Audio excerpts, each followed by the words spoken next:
Filosofía en tiempos de no filosofía podcast.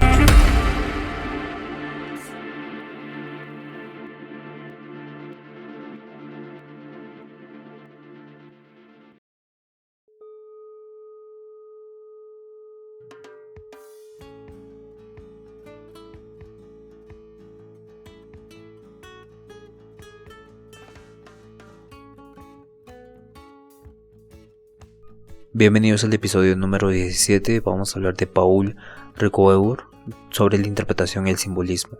En este episodio nos adentraremos en la filosofía de Paul Ricoeur, que a diferencia de Gadamer no solo se centra en la hermenéutica del diálogo y la comprensión, sino que también juega un papel muy importante el simbolismo, el lenguaje y la narrativa en la interpretación de textos. Él es un filósofo francés y es conocido por su enfoque en el hermenéutico simbólico y su búsqueda por integrar los aspectos más profundos de la interpretación humana, como los significados simbólicos y el vínculo entre el lenguaje y el pensamiento.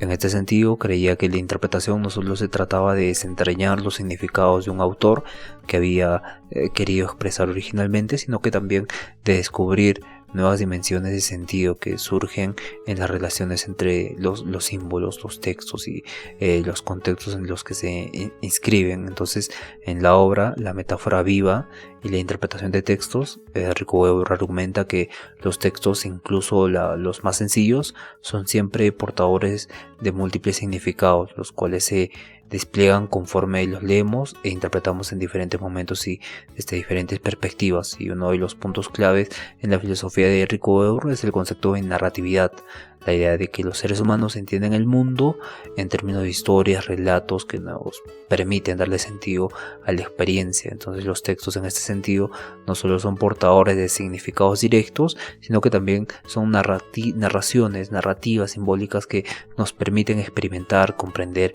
el mundo de manera más profunda, más auténtica. Entonces Ricoeur distingue además entre la interpretación literal y la interpretación simbólica. Según él, la interpretación simbólica tiene el poder especial de abrir nuevas formas de comprensión, transformando no solo nuestro entendimiento de un texto, sino que también nos permite ver de un modo diferente el mundo, y propone una interpretación que va más allá de la simple desambigüedad de significados y aboga por un acercamiento que nos va a permitir descubrir las múltiples capas simbólicas y narrativas que existen en los textos, ¿no? Y su énfasis subraya la importancia de la reflexión crítica, el análisis de las metáforas y el simbolismo como elementos esenciales para captar la riqueza del significado humano en los textos.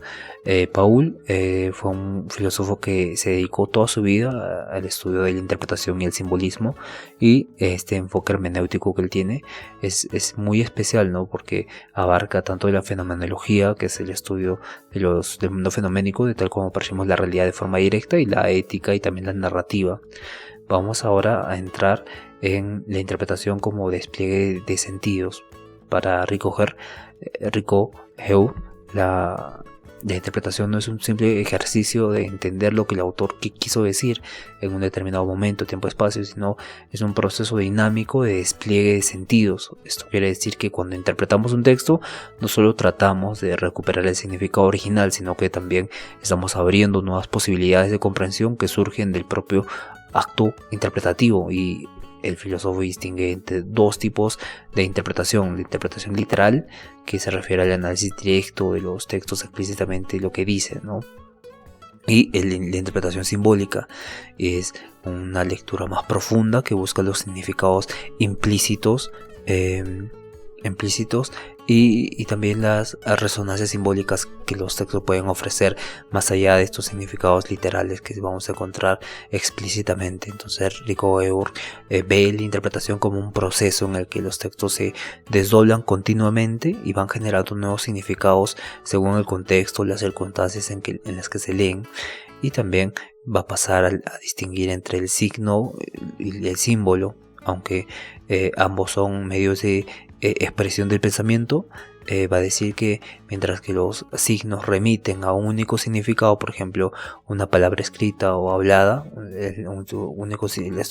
este signo como único significado, mientras que los símbolos operan al nivel de múltiples significados, o sea, los símbolos tienen una riqueza de sentidos y pueden evocar una gama de significados en distintos contextos, lo que los hace especialmente importantes en la interpretación. Y en su obra, La metáfora viva, Rico Heuer argumenta que la metáfora es una forma de simbolismo que permite descubrir significados que no se encuentran a nivel literal, al usar una metáfora el lenguaje se expande y nos invita a ver una nueva realidad, así relevando los aspectos de la experiencia humana que de otro modo no podríamos, no se podría quedar oculto eso. Entonces los símbolos y las metáforas no solo se encuentran en la poesía o la literatura, sino que también en la vida cotidiana, en las creencias, las religiones e incluso en las formas en que las personas se relacionan con el mundo.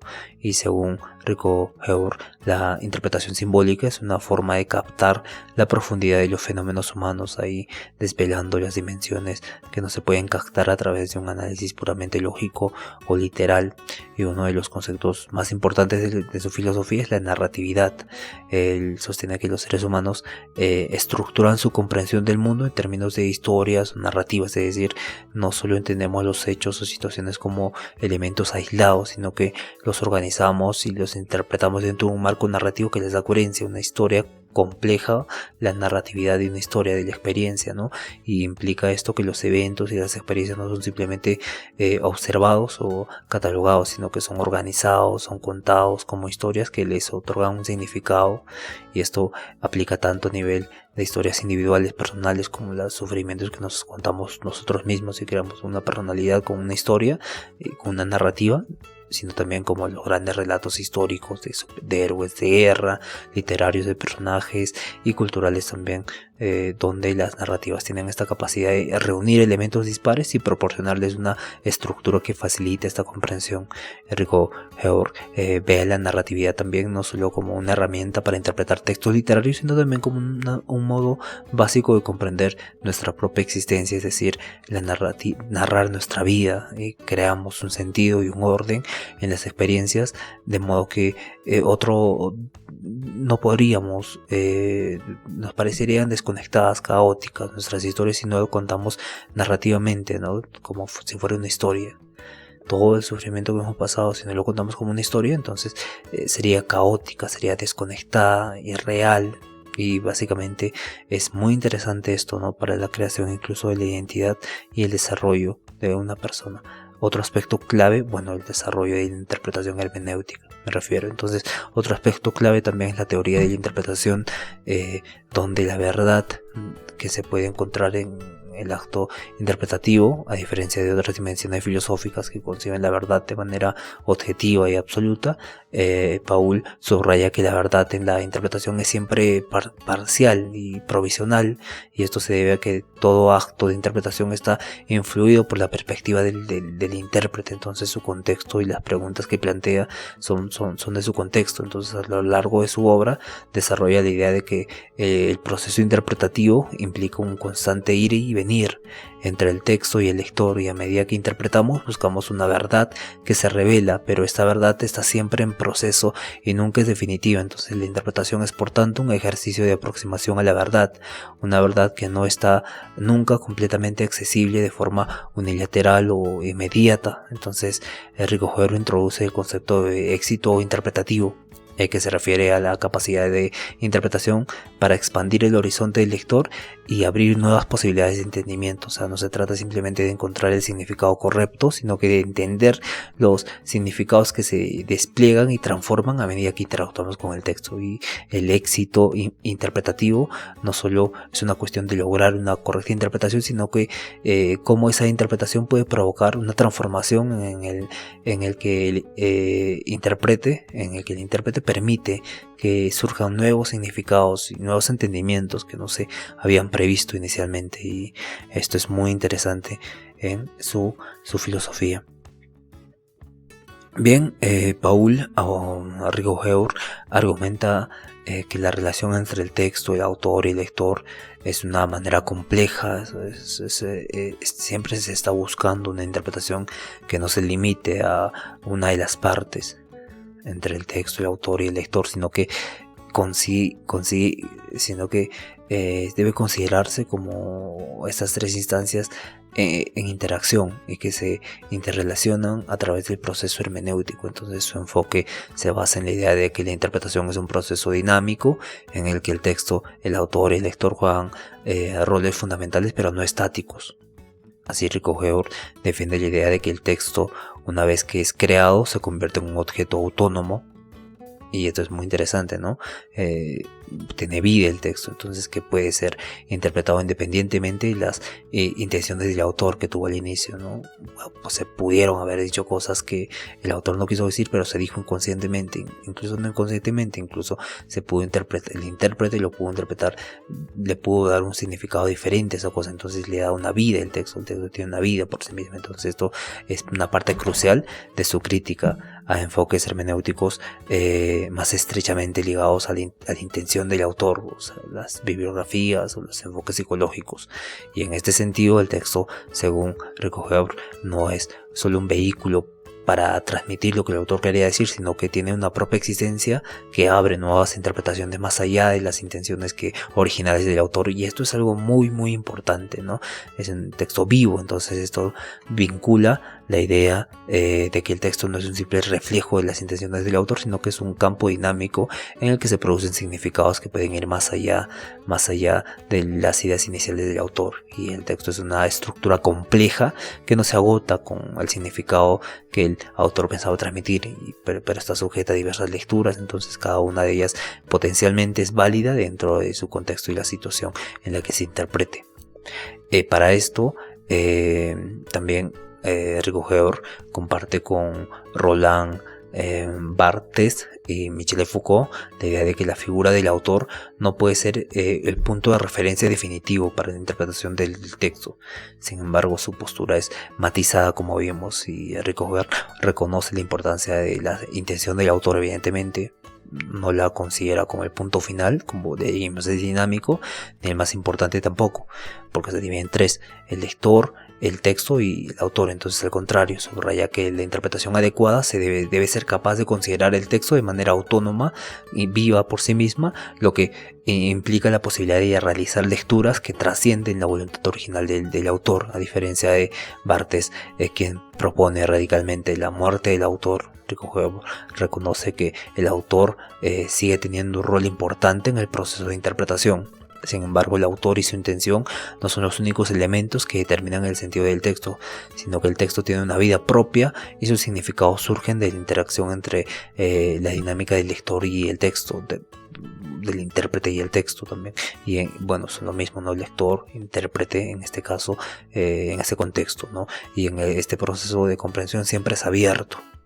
Entonces coloca al lector en una posición activa en el proceso interpretativo, donde el lector no es un simple receptor pasivo del mensaje, más bien es un co-creador de sentido, ya que el intérprete, al interpretar el texto, lo hace suyo y le da nuevos significados en función de su propio contexto. Entonces sus preguntas y sus experiencias influyen en la relación entre el texto y el lector, y es por lo tanto una dialéctica, ¿no? El texto ofrece posibilidades de interpretación, pero el lector las reconoce y las analiza y las proyecta en nuevas dimensiones de sentido. Y en el contexto de horizonte de comprensión es clave para Rickover, y se inspira en Gadamer, evidentemente, ¿no? Los horizontes de comprensión, para que surja, para sugerir entonces que el lector y el texto se encuentren en un proceso de difusión de horizontes, donde el horizonte de comprensión del lector está influido por el contexto histórico, cultural y personal, y se encuentra con el horizonte de sentido del texto propio que tiene vida, y esta interacción emerge una nueva comprensión. De ahí emerge una nueva comprensión, y este proceso no es fijo, es siempre un intercambio continuo entre el lector y el texto. Evidentemente el lector no es fijo tampoco, por ello es dinámico. Se unen varios horizontes de comprensión, y Rickover introduce la idea de que para que la interpretación sea exitosa se debe haber una distancia crítica entre el lector y el texto, y esta distancia permite una reflexión más profunda, alejándose de la visión inmediata o superficial del texto. pero esta distancia no significa una desconexión. Al contrario, el proceso hermenéutico de interpretación requiere una aproximación al texto, evidentemente, y es decir, que el lector debe involucrarse activamente con el texto, pero acercarse a él con una actitud abierta, dispuesta a confrontarse con sus múltiples sentidos, y por lo tanto la relación entre texto, autor y lector no es estática, sino que involucra una interpretación en la que el lector y el texto se ajustan mutuamente a través de una constante negación de significados. Entonces Ricoeur enfatiza que el significado nunca es fijo, por lo tanto el proceso interpretativo siempre es flexible y evolutivo.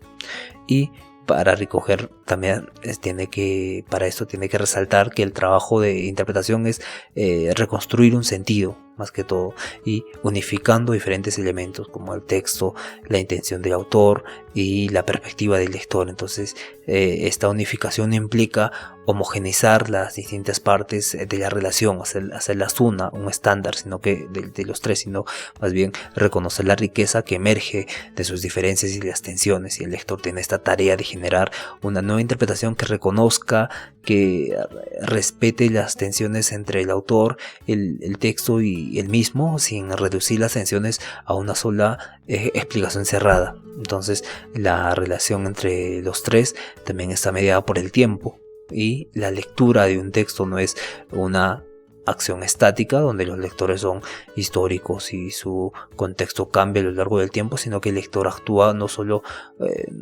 puede entender el texto de la misma manera en que lo hace el lector en otro momento, porque ya dijimos que el lector es diferente, ¿no? Es dinámico, y de esta manera Ricoeur pone énfasis en cómo la interpretación se transforma con el paso del tiempo y cómo la identidad del lector también influye en la interpretación. No es lo mismo leer a Platón hoy en día que lo hayan leído en 1100 o 1300, dado que las experiencias y los cambios personales afectan el proceso de lectura y también de construcción de significado, y la relación entre el texto, el autor y el lector es profundamente dinámica y dialéctica.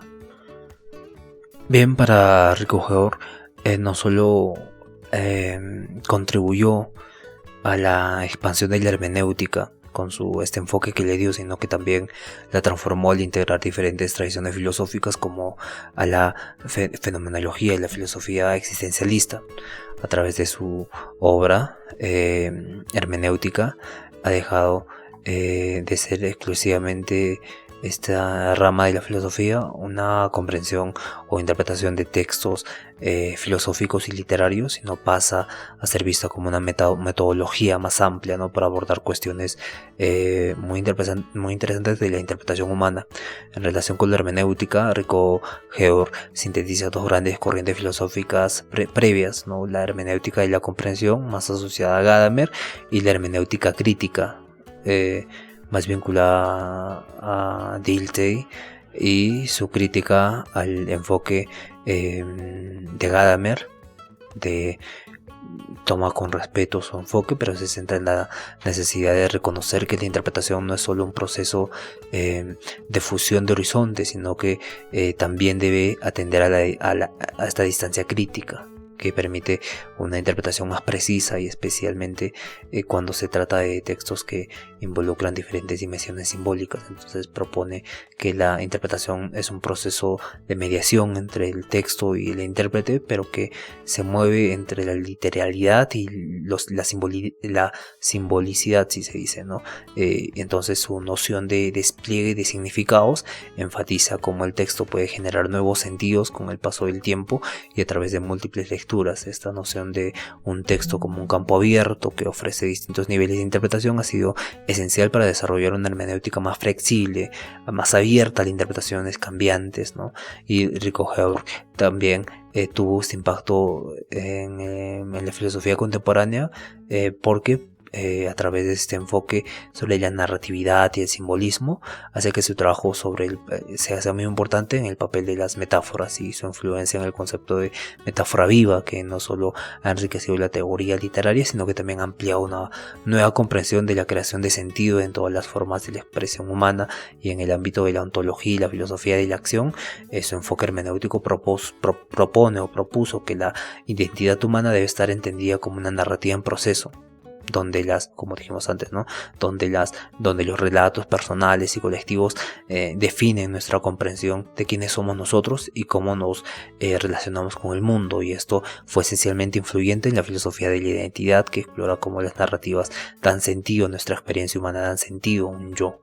Entonces el impacto de Ricoh Guerra en la literatura, en la crítica cultural, es esencial, porque en su obra Metáfora Viva propuso que la metáfora no es solo un recurso estilístico, sino una forma fundamental de pensamiento que permite que el lenguaje se expanda y también revele nuevas realidades, y este enfoque ha sido utilizado para comprender cómo el lenguaje literario genera nuevos sentidos y cómo las narrativas estructuran la existencia humana. Y su teoría de la interpretación simbólica también influye en el estudio literario, donde se reconoce que los textos no se agotan en su interpretación literal, sino que también están llenos de capas simbólicas que invitan a múltiples lecturas, ¿no? Y las ideas de Ricoh Guerra han sido aplicadas para entender cómo los textos pueden transmitir significados complejos como los que se encuentran en los mitos, las religiones, la literatura, especialmente en la capacidad para captar las tensiones entre la realidad objetiva y las percepciones subjetivas.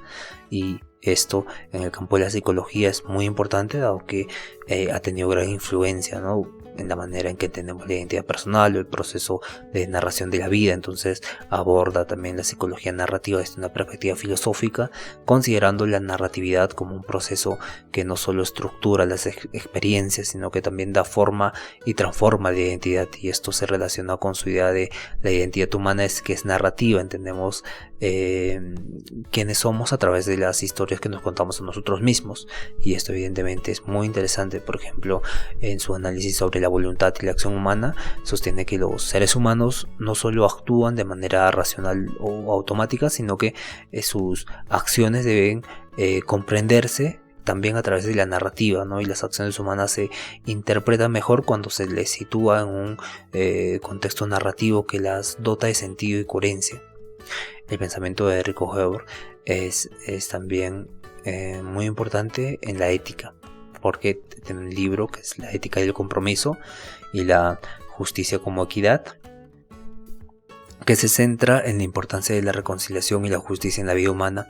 Estos temas que explora a través de un enfoque interpretativo y narrativo, conecta la ética con la hermenéutica de la acción, en la que los significados éticos se despliegan a través de los relatos de vida de los individuos y las sociedades, ¿no? Estos relatos que nos contamos a nosotros mismos, y que evidentemente es la hermenéutica de la acción. Y su trabajo sobre la responsabilidad y la justicia muestra también cómo las acciones éticas son fundamentales para dar forma a la historia personal y colectiva, y subraya que las decisiones y los actos éticos deben interpretarse no solo desde una perspectiva racional, sino que también desde una conciencia narrativa que tenga en cuenta las perspectivas de los otros y demás. Y su contexto de justicia interpretativa ha sido clave para comprender cómo las sociedades interpretan y aplican las normas de justicia a los individuos.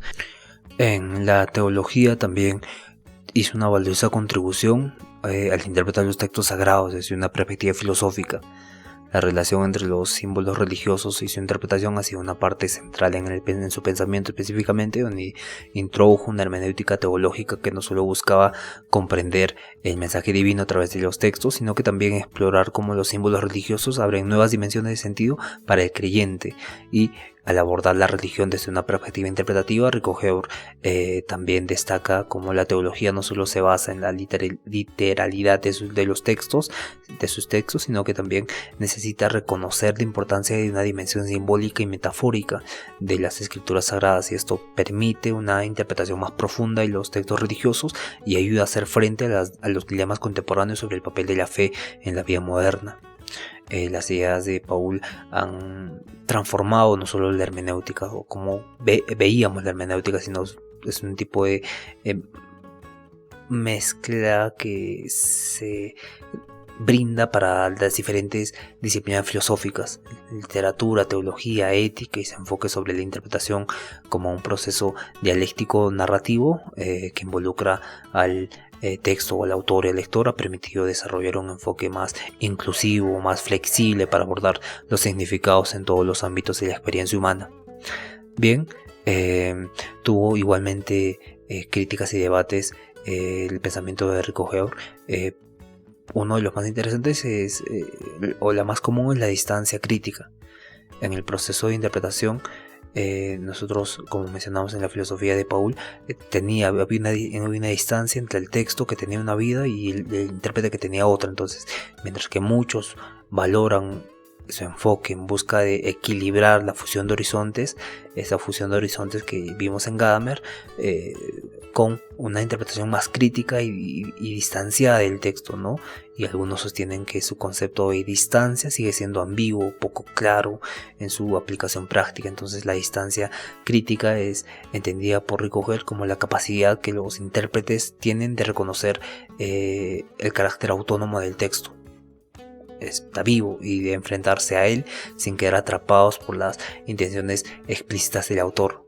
Y sin embargo, algunos críticos consideran que esta distinción entre acercamiento y distanciamiento no está completamente definida, y que en ocasiones el filósofo parece no explicar suficientemente cómo debería interpretarse el contexto específico de la lectura. Le dicen, pues no te acercas y no captas lo que dice el texto. Eso es lo que los críticos le dicen. Entonces, esto ha llevado a debates sobre hasta qué punto la distancia crítica es efectiva para resolver las tensiones entre la interpretación literaria en este sentido, y la hermenéutica filosófica. O sea, por ejemplo, ¿no? Si yo digo en un texto sagrado, digo, la mano de Dios me abraza.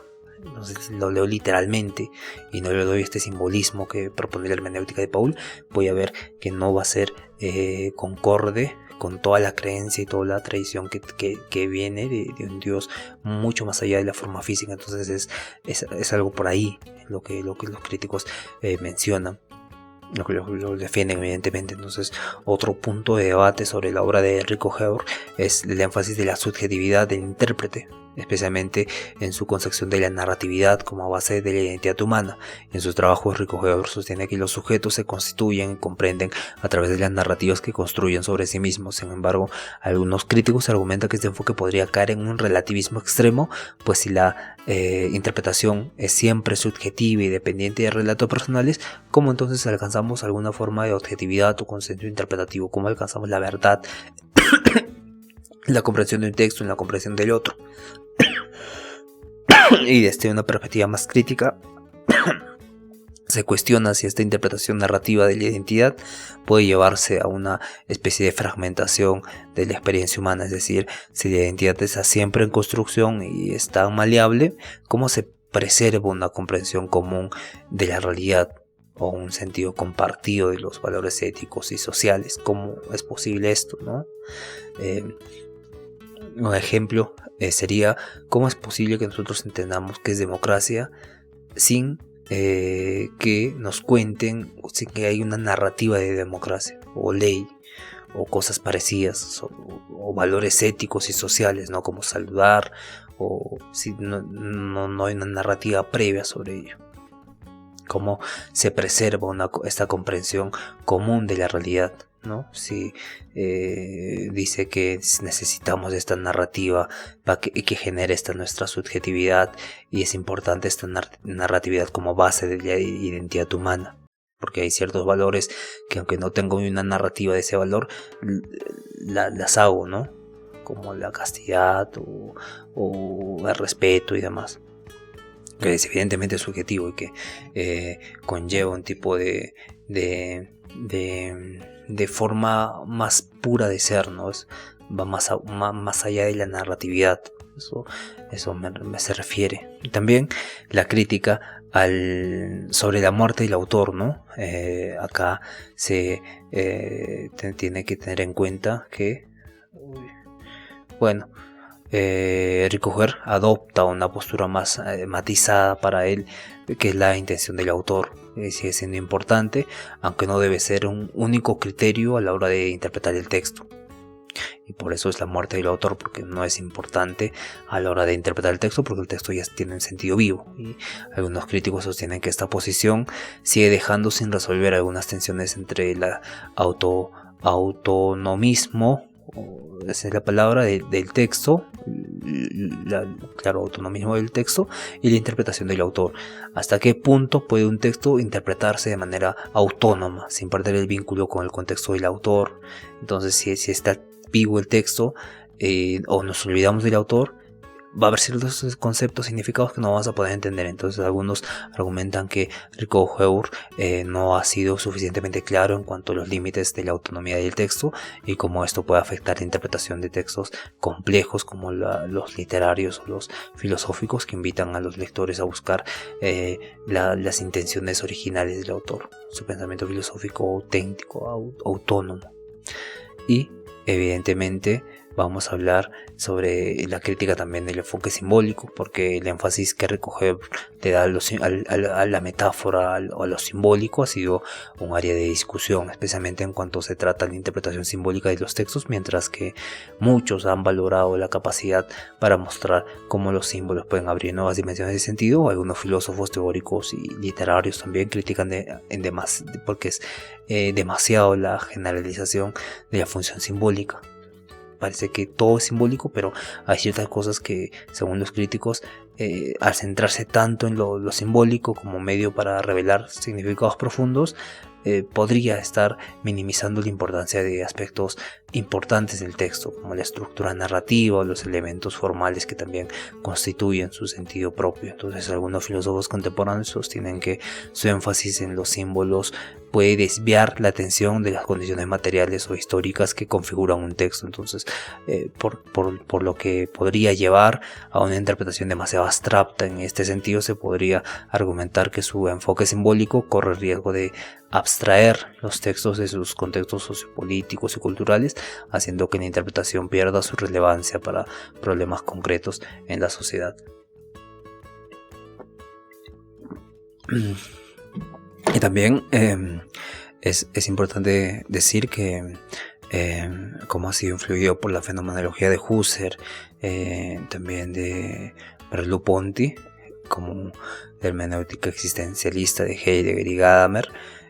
Algunos críticos sugieren que su intento de integrar estas tradiciones filosóficas para que pueda resultar problemático la influencia fenomenológica en la manera en cómo se aplica a un contexto hermenéutico, o sea, la forma nosotros percibimos los fenómenos de forma directa, y eso es la fenomenología, sin intervención de un a priori y demás cosas. Entonces, en este sentido, cuando le agregamos un enfoque hermenéutico existencialista, ya estamos influyendo a esta parte fenomenológica del ser humano y la realidad. Entonces, en particular, han sostenido que el autor Paul Ricoeur no ha logrado superar por completo la dicotomía entre lo fenoménico y lo hermenéutico, mientras que sus escritos sobre la narrativa de la identidad tienen raíces fenomenológicas. Algunos lo critican por no incorporar suficientemente por no abordar los problemas ontológicos y existenciales que caracterizan la hermenéutica de Heidegger y la tradición fenomenológica. Y esta falta de integración plena podría ser vista como una limitación, ya que los textos de Ricoeur parecen en ocasiones oscilar entre lo ontológico fenomenológico y una hermenéutica interpretativa, sin lograr articular completamente las relaciones entre ambas. Y la última crítica que se le hace es las limitaciones políticas, especialmente en el contexto contemporáneo, que está caracterizado por debates sobre la justicia social, la violencia y el poder y la globalización también, ¿no? A pesar de que sus contribuciones a la ética y su obra no se ha centrado tanto en el análisis directo de las estructuras políticas contemporáneas, en la manera en cómo los filósofos políticos han llevado a ver cómo la aplicabilidad,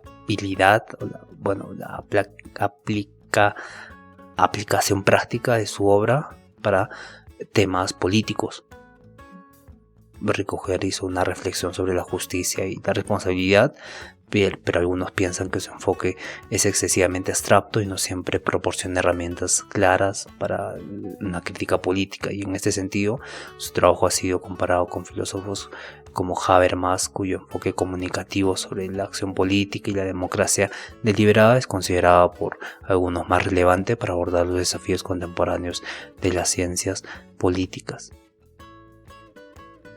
Y en este sentido, Paul sigue siendo muy relevante en esto, porque las tensiones dentro de su enfoque hermenéutico, su interpretación del simbolismo y su balance entre la subjetividad y la objetividad, la autoría y la autonomía del texto siguen siendo temas de debate.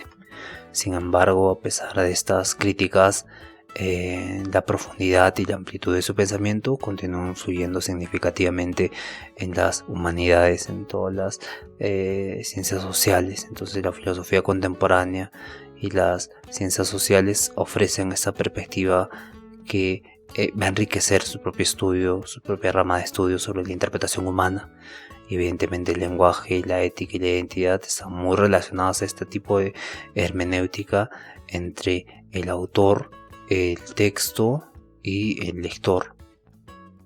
El texto como algo vivo también, ¿no? Que surge de él un significado nuevo, diferente incluso del autor, hace que su filosofía sea muy interesante y que se aplique también a diferentes filosofías, ¿no? Evidentemente estos filósofos más contemporáneos, la mayoría aborda la política, pero